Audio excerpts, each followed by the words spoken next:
ఆ రోజు లక్ష్మి చాలా మౌనంగా ఉంది. ఎవ్వరితోనూ మాట్లాడలేదు.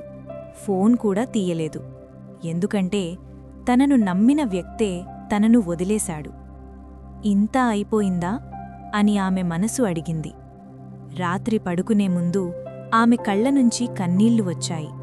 శబ్దం లేకుండా, ఎవరికీ కనిపించకుండా. అప్పుడే ఒక వాక్యం ఆమె మనసులోకి వచ్చింది.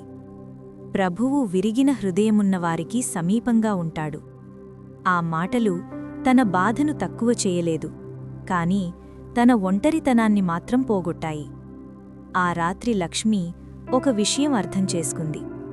హృదయం విరిగినప్పుడు దేవుడు దూరంగా ఉండడు, అతనే మరింత దగ్గరగా ఉంటాడు. విరిగిన హృదయము గలవారికి యెహోవా ఆసన్నుడు, నలిగిన మనస్సు గలవారిని ఆయన రక్షించును. కీర్తనలు 34:18. నీతిమంతులు అనేక కష్టాలను ఎదుర్కొంటుండగా ప్రభువు వారిని అన్నింటి నుండి విడిపిస్తాడు.